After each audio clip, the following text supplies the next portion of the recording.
जय श्रीराम, सुप्रभात. सकाळचं वातावरण बघू शकता तुम्ही. आज रात्री पाऊस आलेला 3:30ला पहाटेच्या. तो काही उघडलेला नाही बघा, खूप सारा पाऊस आलेला. आणि आज आमचं होतं महाळ, नवमीचे महाळ असतात आमचे. आणि इकडं मम्मीली पण पुण्याला जायचं होतं, त्याच्यासाठी आम्ही आज पहाटच उठलेलो. 4ला उठले होते बघा. मी आणि मम्मी पण दोघी पण उठलो होतो, कारण स्वयंपाक बनवायचा होता. आणि लवकर, जेवढ्या लवकर होता येईल ना तेवढ्या लवकर मम्मीली पण पुण्याला जायचं होतं. पुण्याला आमची नणंद राहते आणि तिथं त्यांचं छोटं बाळ आहे, ते सांभाळण्यासाठी, त्यांचं पार्लर आहे ना पुण्याला, त्याच्यामुळे सांभाळण्यासाठी बाळाला जावं लागतं.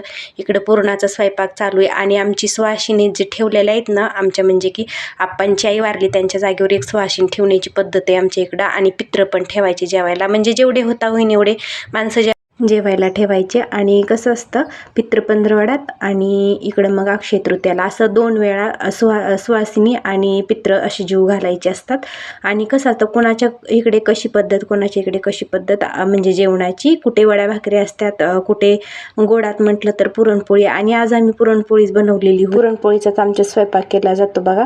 रात्री पण इतका पाऊस झालाय पुलावर आज तर जास्त पाणी आलंय. आणि मी पोहोचले बघा राहणार. टॉमिनीला पहिली तर भाकर टाकली, मम्मीनी 2 भाकरी टॉमिनीसाठी केल्या होत्या. मी म्हटलं होतं पोळ्या जास्तीच आहेत, नेऊ का? मम्मी म्हटलं नाही, अशा दिवसातनं पोळ्या तिला टाकायच्या पण नसतात, पिसळत असतात कुत्री, त्याच्यामुळे म्हटलं मी तुला 2 पोळ्या भाकरी करून देते.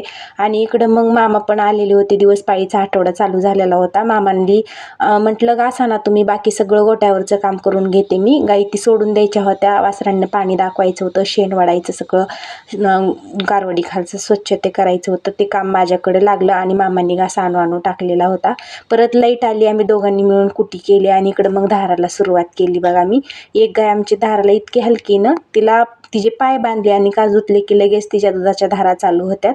इकडं मग माझ्या धारा ती चालू झालेल्या होत्या. आणि एक गाय इतक्या लाता देते आणि तिचं दुखायला लागले, त्याच्यामुळं कासाला तिच्या गाठ आल्यासारखं झाले. म्हणून यांना म्हटलं धरा तुम्ही.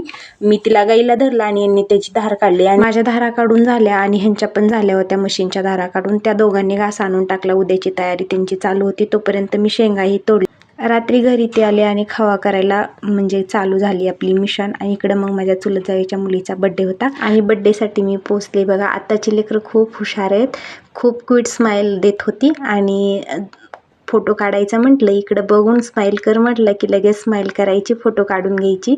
आणि खूप सुंदर तिचा पण बड्डे पार पडला. आणि इकडं बघा, हिला मी पैसे द्यायला लागले होते, तर हिच्या हातातनं बिस्किट पुडा होता, तो ठेवू का हे ठेवू असं करायला लागली. सगळेजण हसायला लागले, कारण तिच्या हातात बिस्किट पुडा पण होता. आणि संध्याकाळी मग स्वयंपाक काय बनवायचा, पुरणपोळीचा होता महाळाचं, परंतु शेंगा शिजवल्या आणि तेच खाल्लंच. जय श्रीराम.